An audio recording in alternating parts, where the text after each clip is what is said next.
Groovy. Welcome everyone to this very special webinar um, as we head into a crazy time of a lot of single use and thinking about reuse and around us in our environments that we're going to be living in, but also in our workplaces too, as we're always trying to strive to create more reuse systems. We're very lucky to have Hannah, who was part of a research team.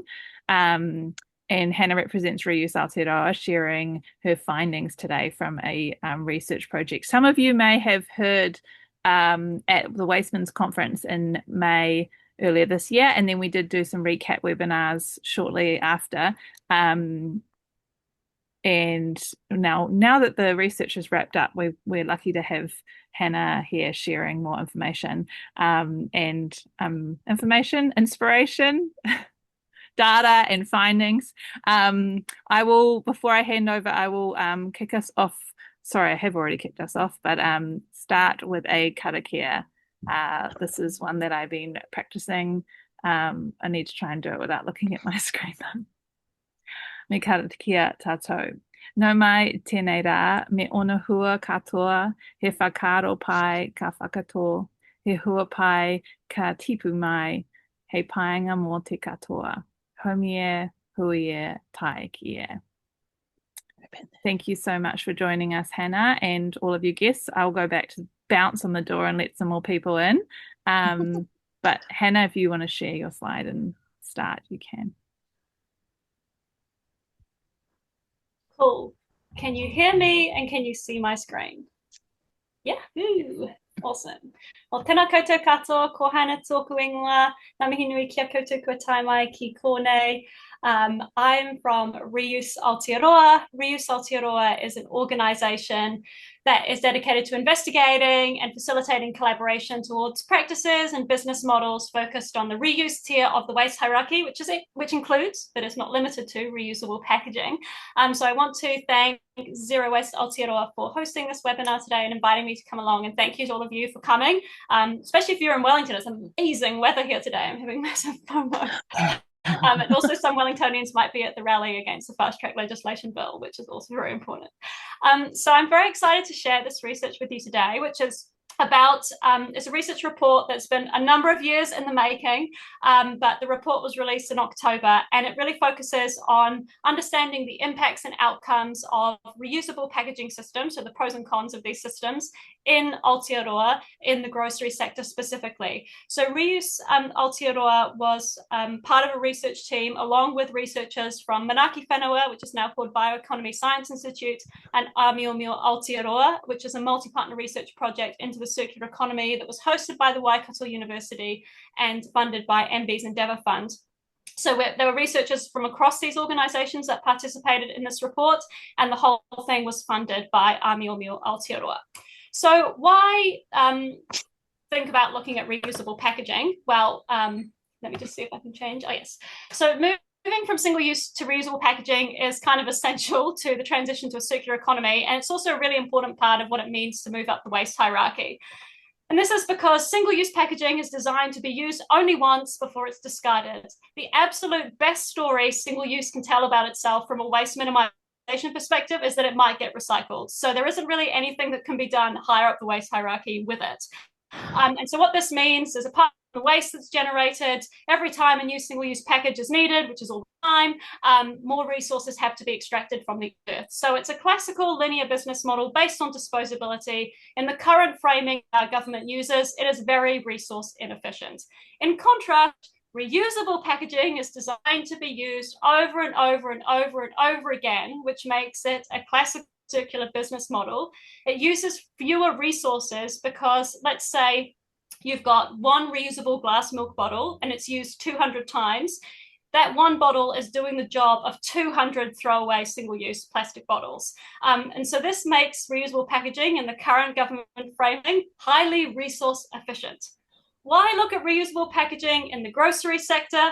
Well, as many of you are probably very aware, many researchers have observed that the supermarket and grocery sector is extremely reliant on single-use packaging. This is a statement from the United Nations Environment Programme that single-use packaging dominates supermarket food packaging almost completely, and they're not the only people to have observed that. Food and beverage packaging also makes up a really substantial consumer of packaging, and packaging itself is a substantial consumer of the world's raw material resources.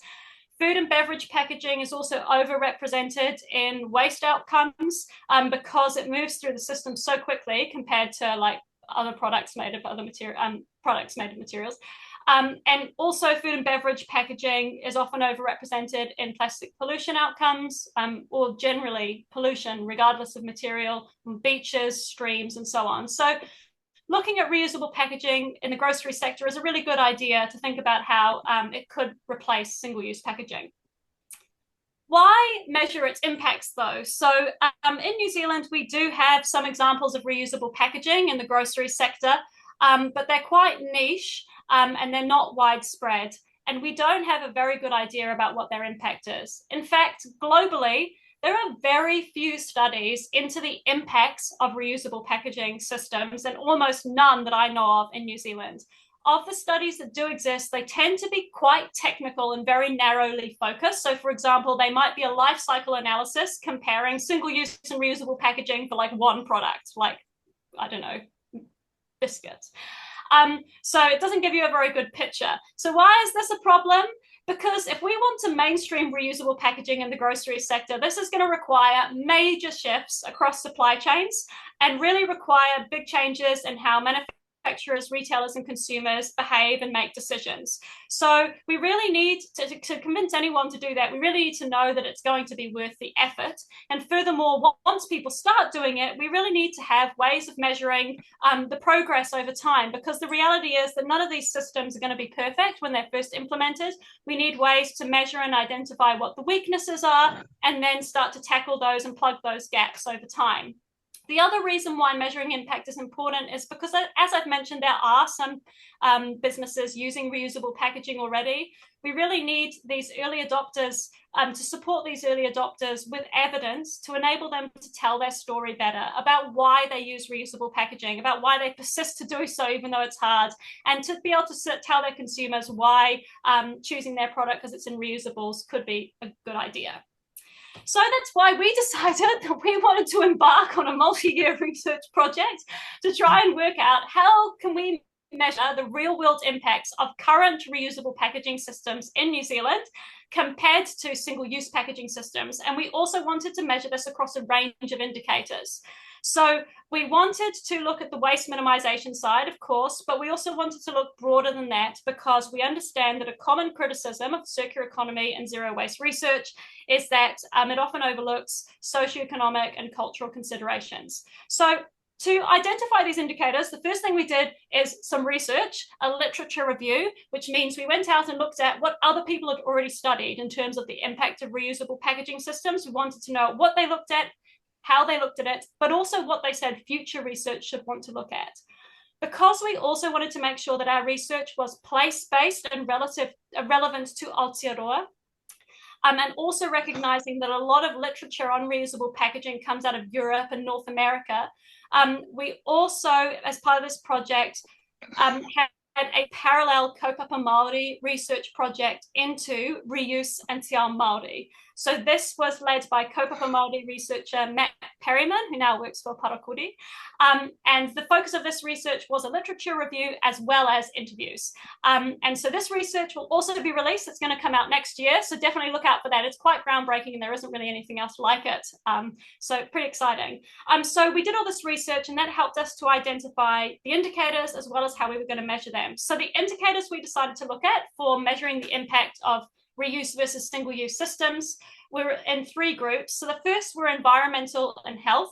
We grouped environmental and health together because the health of people and planet are connected. So we wanted to know just whether packaging is avoided in reuse systems, whether single-use or reuse systems better support physical health, which better supports the avoidance of food waste. From a socioeconomic perspective, we wanted to know if single-use or reuse systems have an impact on increasing the accessibility of groceries in terms of how much they cost, but also how available they are, whether they create new jobs or enhance community well-being and engagement. And we also had a cultural indicator that focused on whether single-use or reuse systems better improve collective well-being. So I'm going to talk about how we develop the methods for measuring these, but the first thing I want to do before that is just quickly make sure we're on the same page about what reusable packaging in the grocery sector actually is.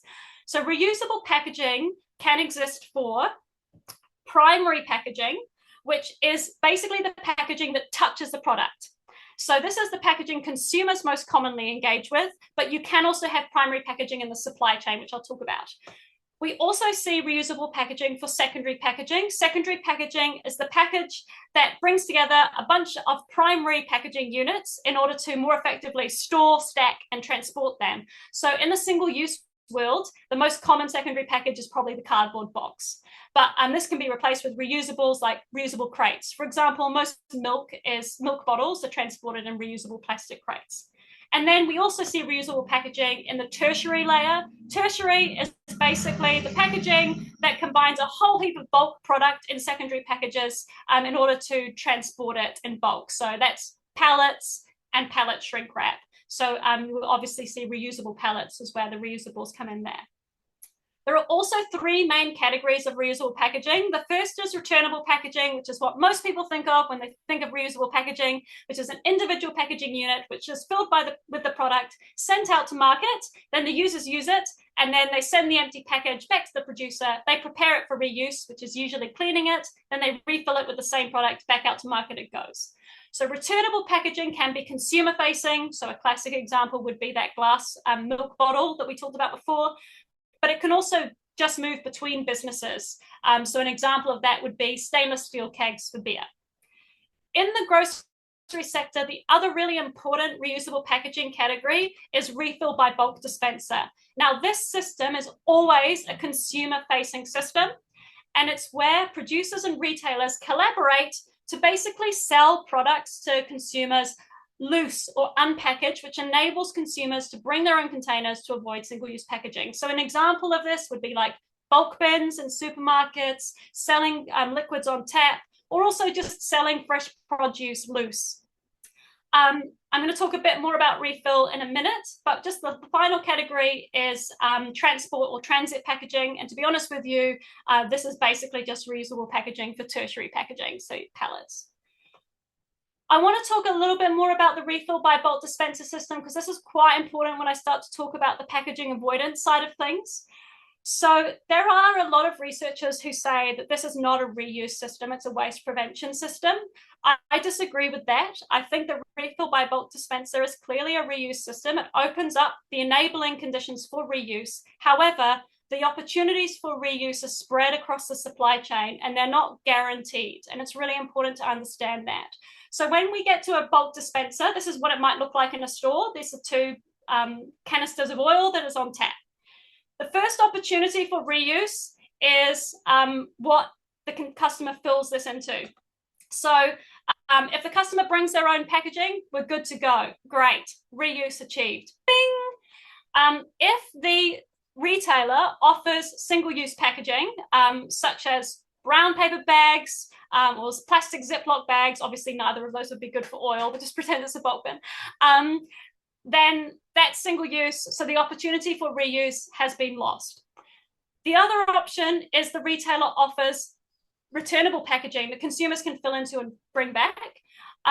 There aren't really any examples of this in New Zealand, but one middle example that some retailers do is they offer jar libraries. And these are repurposed glass jars that already existed, that are sanitized and then made available for customers to use if they don't bring their own. And this is effectively reuse because they haven't created new jars. If those were brand new jars, that would still be single use. Okay, so that's one side. The other side of the opportunity for reuse and a refill by bulk dispenser is the primary bulk packaging. So this is primary packaging because it's touching the product, but it's not consumer facing. And this is the packaging that is used to bring that bulk product to store to go into the dispenser. So this is often single use. For example, this photo here is the primary bulk package used to ship large amounts of pumpkin seeds to retailers. But it can be reusable as well. So you can have returnable primary bulk packaging. An example of that would be 20-litre jerry cans that when they're empty, they go back to the supplier to be refilled with more liquid. Or you can have pails, like, buckets that are moved back and forth. So again, those are those two opportunities for reuse in the supply chain. Remember that it will become important. Okay, so back to the methods of how we measured those 7 indicators, if you still remember what those were from all those minutes ago. So how do we measure all those indicators? For starters, going back to that literature review and the Kaupapa Māori study, those sources that we looked at also helped us to identify some of the ways that we could measure things. We had both quantitative, which is numbers approach, and qualitative, which is vibes approach, which is a bit pejorative, but like themes and things like that. So for our quantitative side of things, we really wanted to be doing things like measuring the amount of packaging used within packaging systems. Now, this was going to be extremely overwhelming if we wanted to look at every possible product in this grocery sector. And so we really narrowed it down to 6 focus products. And those focus products we chose through its own process of making sure that these were products that were available in single-use and reuse systems in Aotearoa, that were available in supermarkets as well as specialty grocers and zero waste grocers, so we could compare those different retail approaches.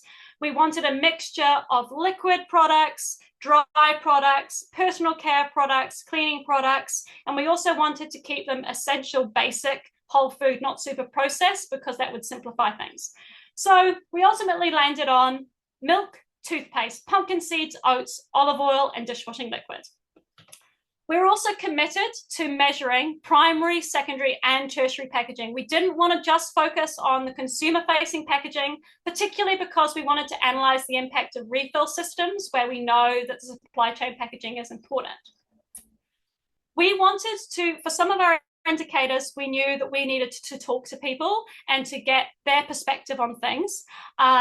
To understand things like the quality of work for different packaging systems, whether community well-being was enhanced, those kinds of things. So we took an interview approach to that. We interviewed 11 people, 11 organizations, 4 of which were retailers, and we tried to get a mixture of retailers who are zero waste retailers and retailers who have a mixture of both single use and reuse, so we could get those comparisons in. And we also spoke to 7 producers and suppliers, and that cut across all of our focus products, so we had that all covered. We looked in 2 regions. We didn't want to just focus on one area. We wanted to compare between, say, cities and more rural areas. We chose Wellington and Waikato simply because our research team was split across those 2 areas, so we didn't have to travel, which is great. We did a customer survey with customers of one zero waste shop because we wanted to understand the kind of people that shop there and why. And then a big chunk of what we did was site visits. So we did site visits for all of our interviews with retailers, and we also did independent site visits to retailers who were not participants in our research. The purpose of these visits was to make observations about the packaging materials used for our focus products, but primarily, apart from the interviews, was to gather packaging data for our packaging avoided measure. So we gathered packaging for 73 different packaged products across those 6 product categories. So we got 42 single-use packaged products, 4 returnable products, and 27 products sold via refill by bulk dispenser systems, 6 of which had returnable bulk primary packaging in their supply chain. I want to be clear too that this was 73 products that we'd identified on the shelves, but we were getting their primary, secondary, and tertiary packaging as well. So I ended up with a very large amount of cardboard boxes in my basement. And then for our research around prices, accessibility, and availability, we didn't just rely on our interviewees for that. We did a desktop research for that. So we went onto the websites of various different retailers to understand and compare prices.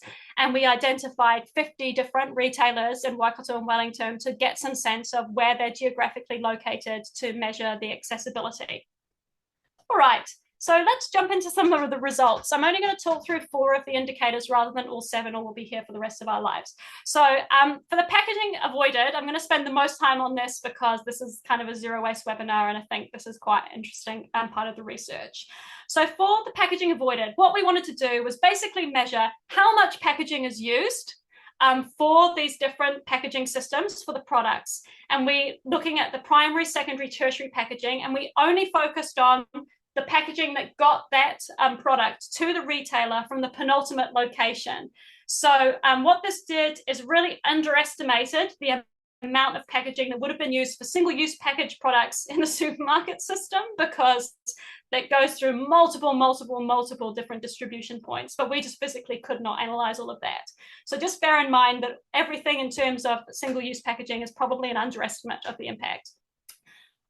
We measured this packaging consumption in terms of weight, in terms of the materials, and in terms of the number of packages and components. Often packaging impact is just communicated in terms of weight. This is one way of looking at things, but it is limited in the sense that often reusables will be in heavier materials. And so that means they have to like overperform in order to break even. And it's really important to look at the number of components of packages reduced. And this is because the more bits you have in the world, the more likely they're going to escape into the environment and become plastic pollution. So it's really legitimate to look at numbers of packages and components, not just material weight, because we're not just thinking about waste to landfill here. All right, so what we found in a nutshell is that reusable packaging systems almost always reduce packaging use and waste compared to single-use systems. But the extent depends on how often consumer packaging units are reused. So those return rates for returnables, but also if consumers bring their own containers or not to the refill centres. And it also depends on whether reusable packaging is used in the supply chain. Regardless of whether packaging is avoided or not, reusable packaging systems almost always reduce plastic usage compared to single-use plastic packaging systems, often quite dramatically. However, and this is important, working this out was so laborious and time-consuming, and it did require us to make some assumptions, particularly around the return rates, the BYO rates, and also for the single-use systems, we had to make some assumptions around secondary packaging because we just couldn't get all of it. And this is primarily because producers and retailers are not required to keep data on their packaging consumption, and if they do keep it, they're not required to report on it. And so this is a problem if we ever want to move into a deeper understanding. So I'm going to share the results now. So for milk, what we were comparing was milk in reusable glass bottles with milk in single-use bottles. We assumed a return rate of 90% for these bottles, which means each bottle is used 10 times. This is definitely an underestimate. They're probably more like 95 or 98%, so 20 or 50 reuses, because they have such high deposits. So it's like $4 for some of them. However, we took a more conservative assessment. Because each bottle is used 10 times, that means each bottle can deliver 10 litres of milk. So we looked at what each system produces in terms of packaging to deliver 10 litres of milk. In the supply chain of most milk, you have reusable crates. In the secondary packaging, we assumed that each crate is used 50 times because that comes from the literature. And if there is a reusable pallet, we assumed each pallet gets used 10 times, and that's also from the literature. I think that's everything I need to tell you. Oh, also the lids are single use for the reusables, so only the bottles are reuse. Okay, so on the left-hand side there, you've got the single use. On the right-hand side, you've got the refill and the returnables. As you can see, for starters, so this shows the total the weight of the packaging. Each bar is the weight, and then the different colors represent the different materials and how much they make of the weight. To start with, plastic is orange, so you can really clearly see that after just 10 uses, just the complete difference in packaging plastic from these systems. The other thing you'll see is that one of those single use has quite a big pink bar. That pink is cardboard, and that's the impact of that product not having a reusable crate in their supply chain. So everybody else has reusable crates, and that's a cardboard box. So those are the first things to note. The green bits are wood. That's for your reusable pallets. So for the returnables, you'll notice that one of those returnables is not competitive with some of those single use. So that is a retailer operated return system where the retailer manager, so they receive from the supplier 10 litres of milk in a single use plastic bladder, 2 bladders to a cardboard box. And then they decant the milk into the bottles and they manage the returns, the deposits, and the washing. And so for every 10 litres, they've got a whole bunch of plastic and cardboard that comes with that. Compare that to the one refill by bulk dispenser. I forgot to mention there's a refill by bulk dispenser. So that's a tap in the shop where people can bring their own bottles. That bulk dispenser is serviced with a reusable bucket of milk in the back. So there's no single-use bladder. And you can see that that has the smallest packaging footprint of all of those systems. There's one that has no plastic at all, and that's the returnable 1 litre where they use a wooden crate instead of a plastic crate. In terms of the number of packages and components to deliver 10 litres, you can see that the reuse systems, even though they have a single-use lid, still outcompete the single-use. For toothpaste, we're comparing something a little bit different. So you'll know that in toothpaste single-use land, you've got a plastic tube with a plastic cap and it's in a cardboard box. Sometimes the tube is metal, and in one case, we also had a single-use glass jar with lid. For the reuse systems, we had a refill by bulk dispenser system where the supplier does not provide any single-use packages for consumers to fill into, so they can only use their own containers to fill toothpaste. And the bulk primary packaging is upcycled ice cream containers, no supply chain primary bulk packaging. The returnable option for the toothpaste is a glass jar with a metal lid. So for the returnable system, unlike with milk, we assumed a 50% return rate, which is just 2 uses.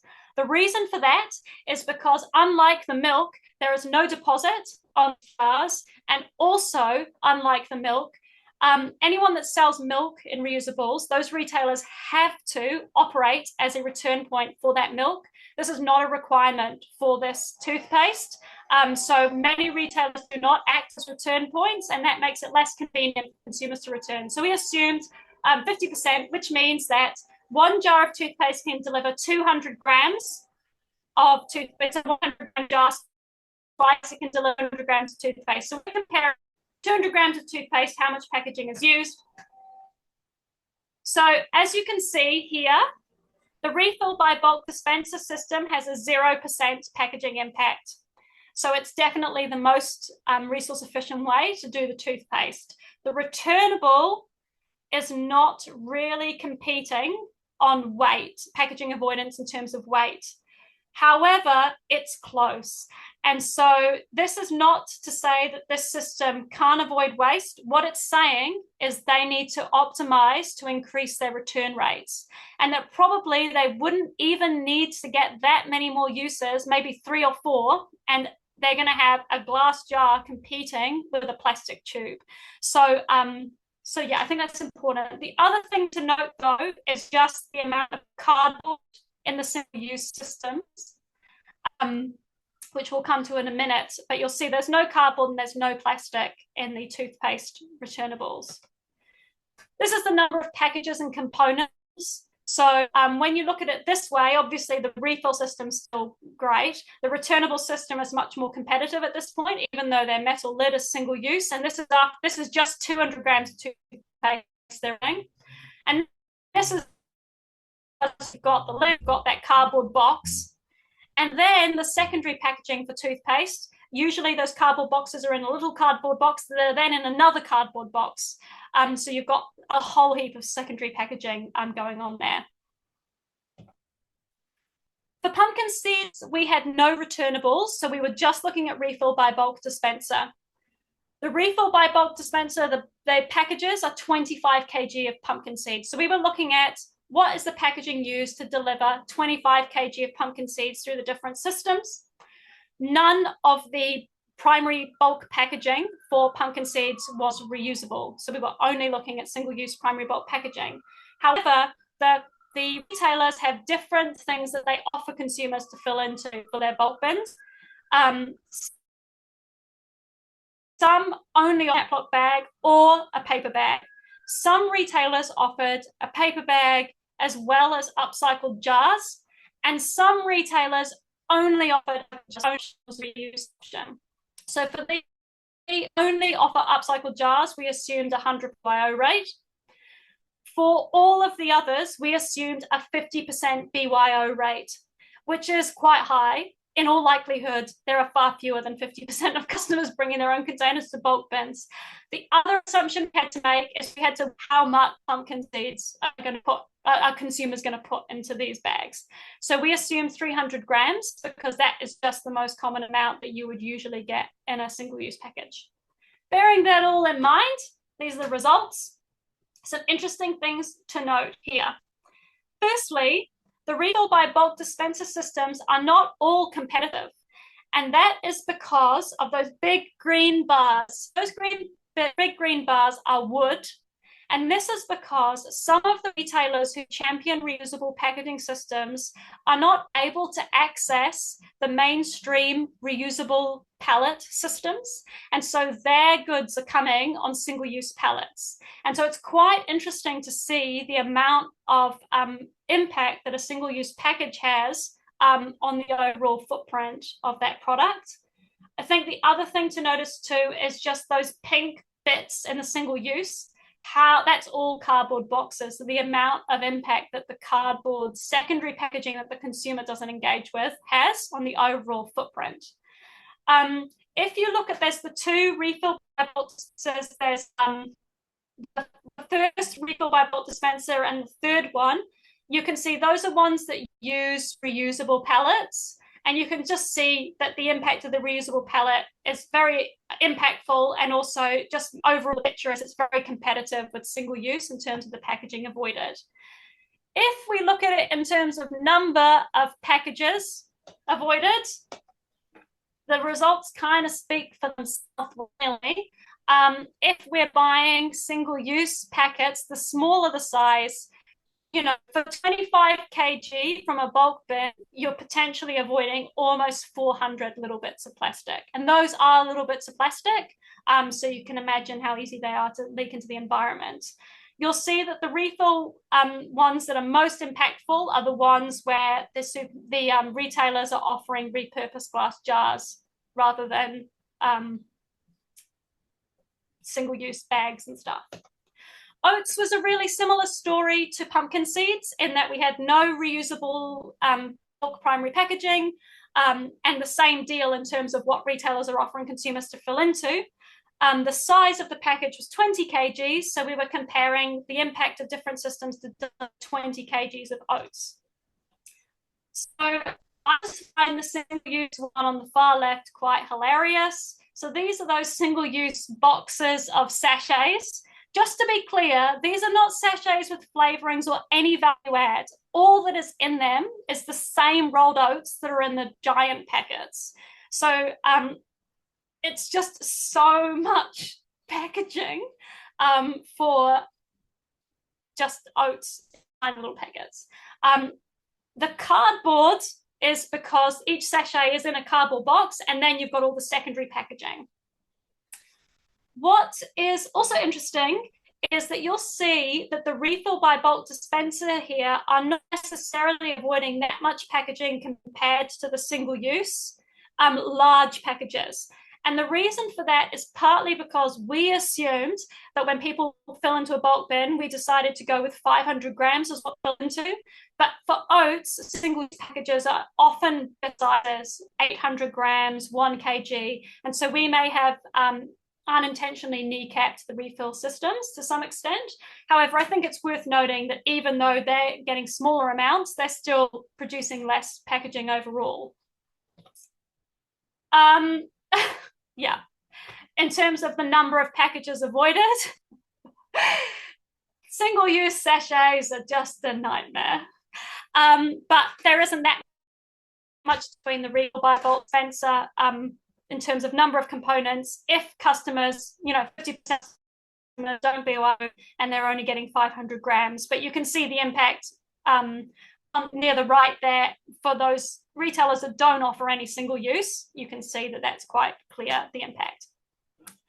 For olive oil, we were comparing, we didn't have any returnables again, but we had refill bulk dispenser. The biggest size was 20 litres. We were looking at comparing delivery of 20 litres of olive oil. Mainly, we are comparing glass bottles, refill dispensers. One thing to note is that no retailer offers free single-use bottles to fill liquids into. And so we assume 100% reuse rate because why would people buy a new bottle every time? And some of the olive oil refill systems had reusable bulk primary packaging, so we can compare those two. So from a weight perspective, we are comparing glass here, so it's probably not very surprising to see that the single-use systems have a lot of weight in them. But again, we're seeing the thing that the smaller the single-use packaging, the more the smaller the size, the more packaging overall. What's interesting here, though, is you can really see the difference in having a reusable bulk primary package for the refill by bulk dispenser systems, because those refill systems where those 20-litre or 5-litre containers are going back and getting washed and refilled just have almost a negligible impact in terms of packaging creation. In terms of the number of packages avoided, that difference between the single-use and reusable package is not as noticeable because it's only one container. Dishwashing liquid is a similar story to olive oil in that we are comparing 20 litres again, and we have some reuse and some single-use, but in the some reuse and some single-use bulk primary packaging, but in the single-use side, we have not glass, we've got mostly plastic bottles. So what I find really interesting about this is that the refill systems where the 20-litre jerry cans are single-use actually sometimes use more plastic than the single-use 1-litre systems. And so for dishwashing liquids, we just had to you start to see the importance of looking up the supply chain here. If you compare the refill systems that have reusables, they're all very competitive. The other thing I find really fascinating about this is that one of the refill systems used a reusable bulk primary package that was stainless steel, metal, and only 10 litres. And we assumed for all bulk primary packaging that was reusable, we assumed only 10 uses. It's just wild to me that a stainless steel, metal, heavy 10-litre reusable is more competitive on waste avoidance than a single-use plastic refill. Like, that's amazing. And that stainless steel keg is obviously going to be used more than 10 times because they're so durable. So the idea that, you can't shift to heavier metals and it can't break even over time is just not borne out by this evidence. And again, you see the same thing that reuse and single-use bulk primary package doesn't have much of an impact in terms of the number of packages and components. So that was the bulk of what I wanted to show you today. I'm just going to talk over a couple of the other indicators that are just not so intensive in terms of data. But one of the indicators we wanted to look at was whether packaging systems protect physical health.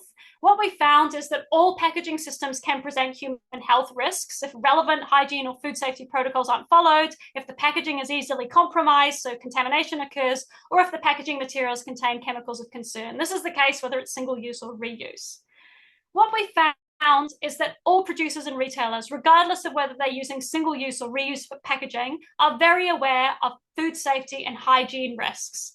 And they all have to comply with laws, they're all regulated, and they all get audited. So while they might manage the hygiene and food safety risks differently between single-use or reuse, there's no kind of risk that, using a reuse system isn't going to compromise health any more than a single-use system.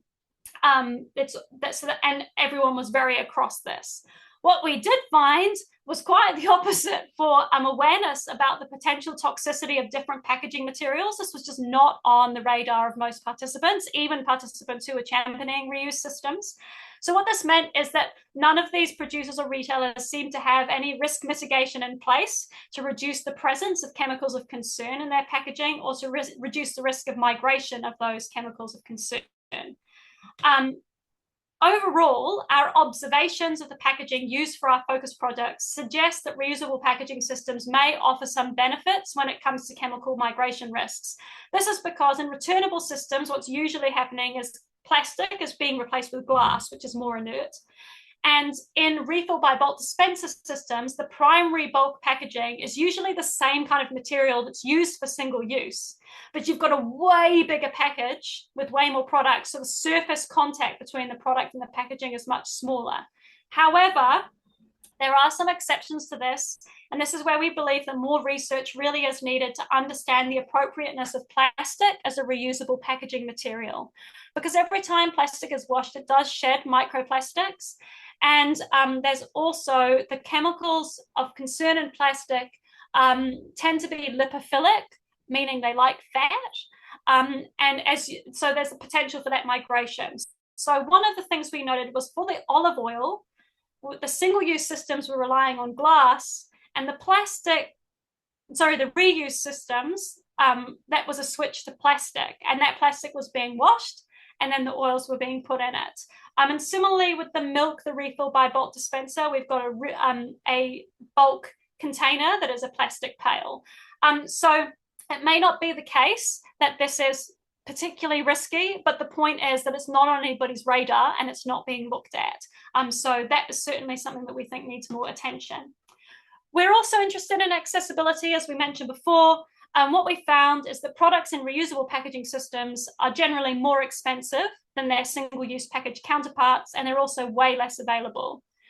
We did find that if you're comparing reuse systems, refill by bulk dispenser is a much more affordable way of doing reuse, and that in some cases, refill by bulk dispenser can be competitive price-wise with single-use packaging, but it requires the product in the bulk bin, say, to be basically the same product as what's in a single-use package. And that's often not what happens. What happens is the products in the bulk bins are bespoke premium products, and so they inherently cost more than the budget products that are in the packaging. And so it's not necessarily a packaging thing here, it's actually the choice of what is being put in those different packaging systems.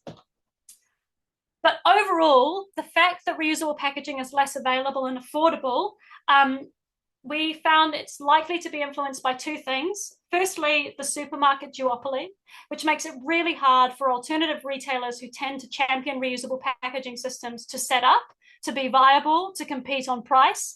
It also makes it difficult for producers and suppliers who are wanting to do reusable packaging to actually be able to assert themselves in the supermarket context.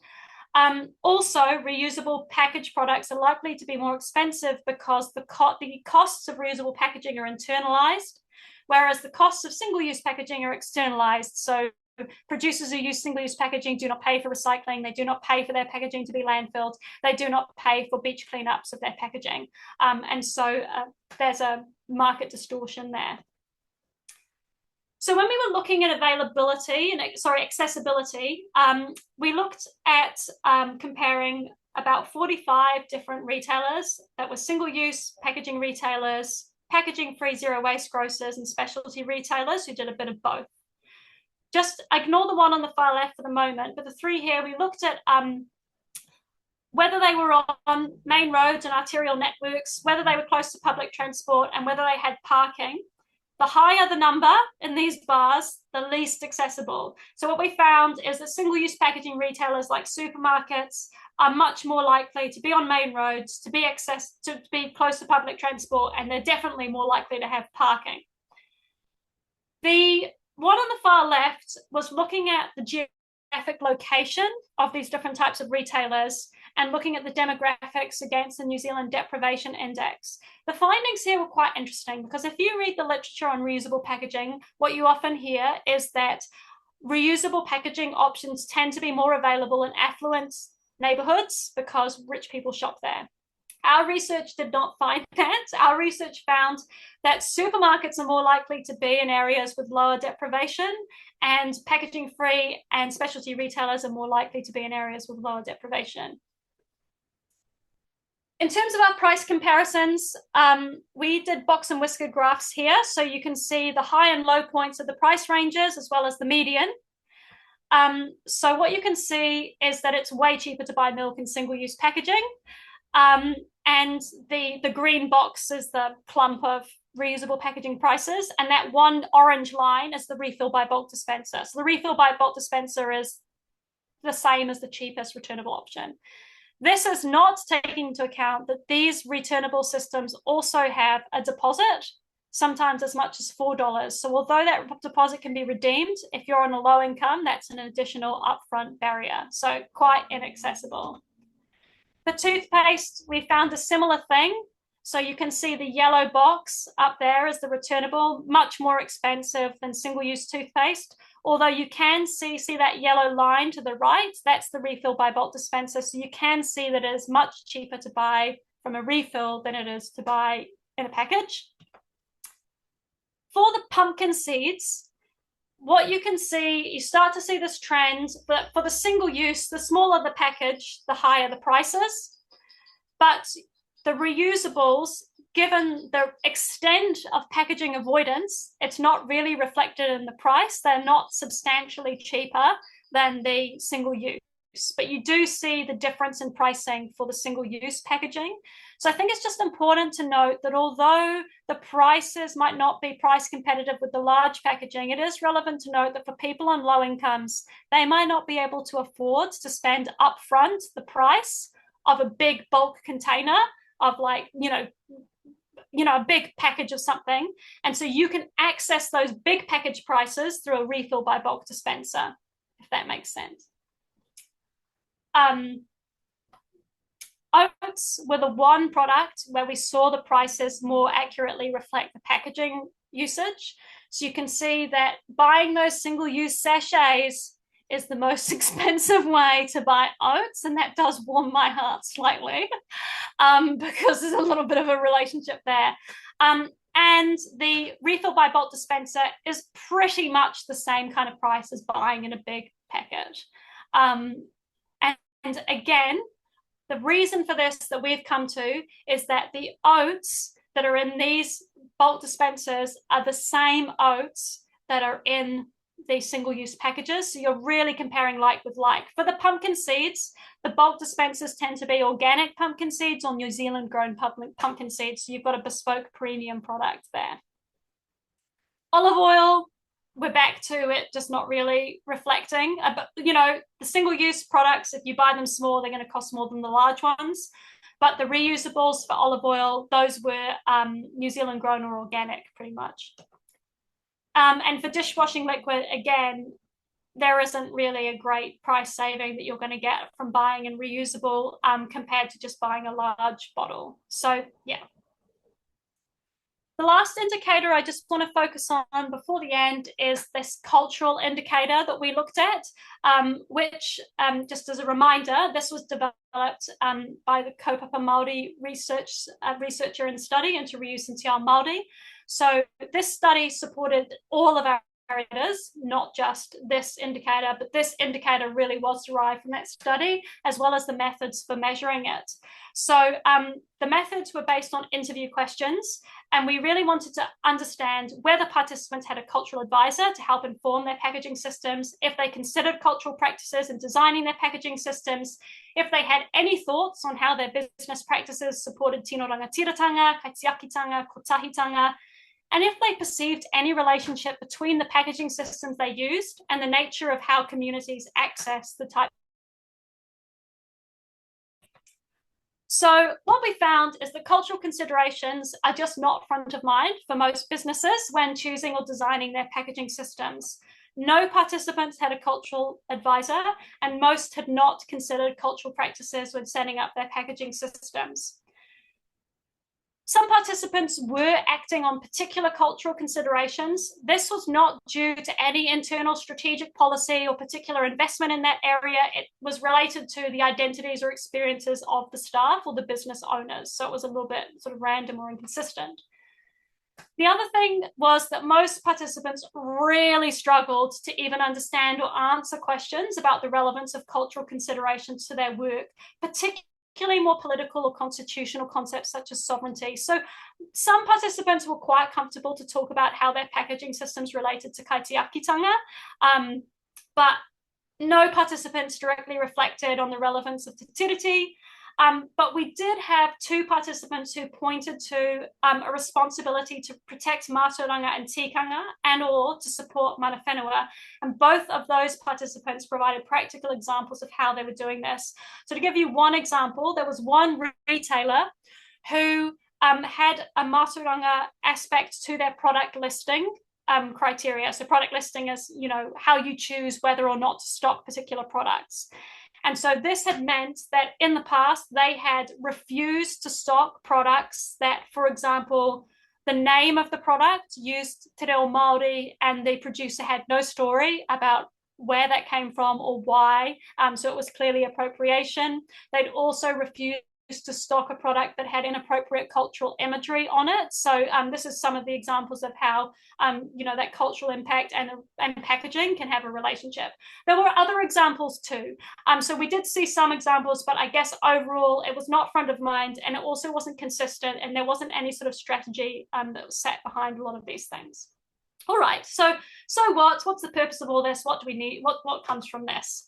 Overall, we found reusable packaging systems can deliver positive impacts compared to single-use packaging. But this positive potential is just currently not being fully realized. And the main reasons for this are because reusable packaging systems are not yet widespread in the grocery sector, apart from pallets for tertiary packaging. So they lack economies of scale, which makes it hard for them to have a big waste reduction impact, to be price competitive, but also just to engage people in behaviors like returning packaging, bringing your own containers. It's just not normalized. Furthermore, the systems that do exist are pretty much all run by small retailers and small producers and suppliers who we already well know struggle for viability in a market dominated by the supermarket duopoly. So it's just really hard to be viable, let alone be affordable. We also found really big gaps in integrating Te Ao Māori perspectives and the role of te tiriti for everyone in New Zealand. So we found this, as I've already said, in relation to the reusable packaging practices in the grocery sector, but we've also found it in relation to reusable packaging research generally. And we also had struggles in terms of integrating Te Ao Māori practices within our research, even though we had a dedicated kaupapa Māori study. So we've learned a lot, but yeah, definitely that's a big gap. So our recommendations are, firstly, that it is so essential that producers, suppliers, and retailers are pushed and required to capture and report on their packaging footprint as well as their actual reuse and recycling rates. This is obvious in terms of measuring reuse, but it also should be essential if we're going to be implementing packaging product stewardship, that this stuff should be reported on and should be transparently shared. We need more specialist research. These are gaps in our methodology that we struggled with. We need methods to quantify food waste impacts of different packaging systems, as well as the job creation impacts. We also need more research into the human health protection risks of different packaging materials in different packaging systems. It would be really helpful to have some life cycle analyses that actually compare real world single-use and reusable packaging systems rather than strawman reusable packaging systems. And we are very happy to share our raw data with anyone that wants to do an LCA, please. Also, we need more Māori-led or co-designed reusable packaging research projects. We obviously need more economic and regulatory instruments to support and grow reusable packaging systems and to have more businesses beyond small ones adopt reusable packaging. It's essential that the costs of single-use packaging, recycling, disposal, litter are internalised, and that should be achieved through product stewardship, not just for plastic packaging, but for all packaging. It's essential that large producers and retailers are required to offer and participate in reusable packaging systems, and this can be achieved through through reuse targets and legislation that are focused on particular retail sectors. We already see legislation like this overseas in Europe and Latin America. It's also critical that alongside having a regulated scheme for packaging, we also need to make sure that that scheme includes tangible, measurable, time-bound reuse outcomes in it as well.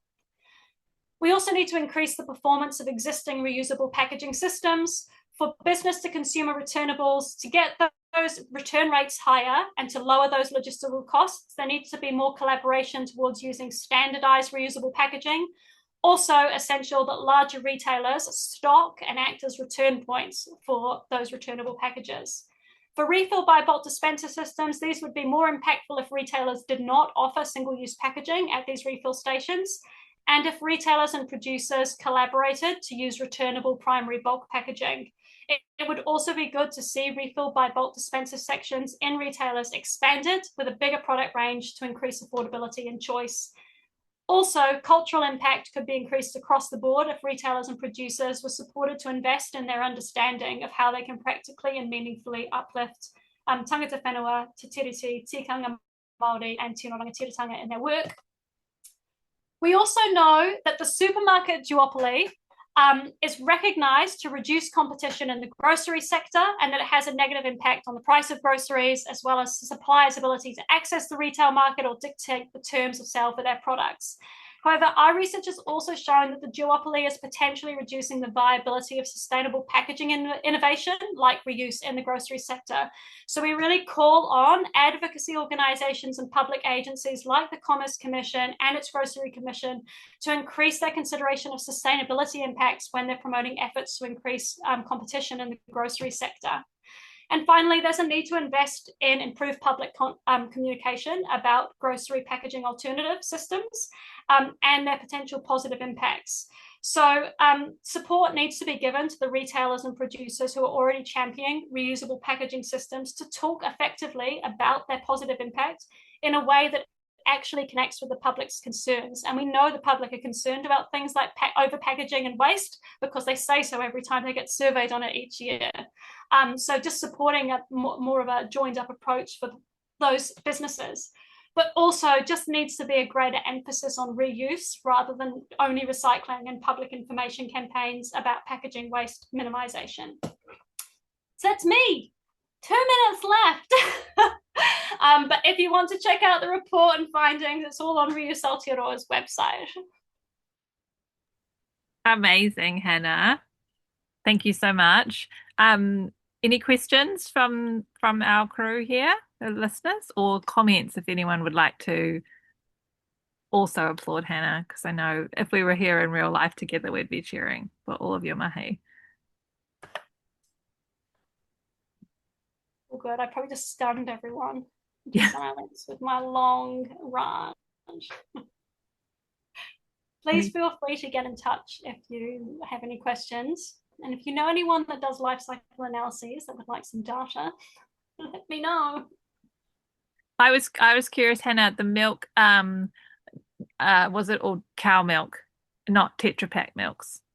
Was it? No, so the reason that we didn't look at plant milks is because it didn't match our criteria of a product with alternatives in the reuse. So yeah, because we wanted to look at real world examples of reusables. Yeah. So it was like a plastic milk bottle, and the containers that most of the refill stores is like is cow milk, right? They're not really doing oat milk on tap yet. No, unfortunately not. Yeah. And I guess we could have considered liquid paperboard when we were looking at the packaging impact of cow's milk, because some cow's milk is in that, but we were looking at unprocessed versions of things, and that's usually ultra heat treated milk, so we just was too hard basket. Along with like infused olive oil and oats with apple in it. I think it makes it really relevant and understandable of doing just like those like simple items of the spread that you've done. Any other thoughts or comments from our listeners, tuna-inners? Can you hear me? Yes, Joe. Oh, hey, Hannah. Hey, well, I'm still on the life cycles committee, but like I'm not practicing it much. But we've got a committee meeting. If you want to, yeah, I could ask. Oh, there's actually most of them are in the, and yeah, I could ask if you give me some info, I could ask about it, see if anyone knows, or do you have something to do with Barbara anyhow, or not? Barbara Niebel from the. I'm not very connected into the LCA world, and we couldn't Okay. afford to do an LCA for this particular Oh no. subject.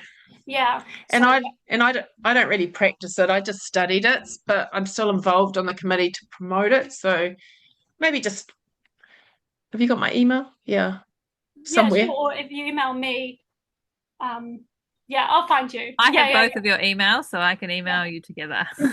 If anyone's free data, happy to share it. You've got Yeah. an LCA that looks at things. Yeah, yeah. So No promises, but you yeah, never know. yeah. I think one thing I might also just say is like one of the things that many things motivated this research, but one of the things that motivated this research was just my bugbear of constantly being told that shopping in bulk bins doesn't make a difference because it still arrives in packaging anyway. And so just to be able to communicate that yes, it does, but so do all the single-use packets, and there is quite a big difference. I think our research has really shown that there is quite a big difference, and it really does make a difference to shop and refill systems. And I think that's part of that increased public communication, because I think a lot of people don't want to make the effort because they don't think it makes a difference. So to be able to say, yeah, it actually does is kind of quite useful. Right. Thank you, Hannah. Thanks everyone for tuning in to this very insightful. I love the data heavy in the most positive way presentation. It's like it's really cool to see graphs. So beautiful visual as a visual learner myself. I really appreciate that. Thank you, Hannah. And you've got a great way of taking us on the journey. So thank you so much. And I will close us off with a karakia. But blessings on the rest of your December, everyone. And I hope the wrap up of your year goes smoothly. We can email out Hannah's details, or if you are a Zero Waste Aotearoa member, you can connect with her on our digital platform circle and send her a message via there if you wish to outside of this. Okay, karakia whakamutanga. Unuhia, unuhia, unuhia ki te uru tapu nui. Kia wātia, kia māma, te nākau, te tinana. Me te wairoa i te ara tangata. Koia rā i rongo whakairi ake ki runga. Tuturu whakamaua kia tina. Homie, huie, taekia. Thanks, everyone. Go well. Thank you so much, Hannah. You superstar. Ka kite anō. Thank you. Thanks for having me. Ciao. Wow.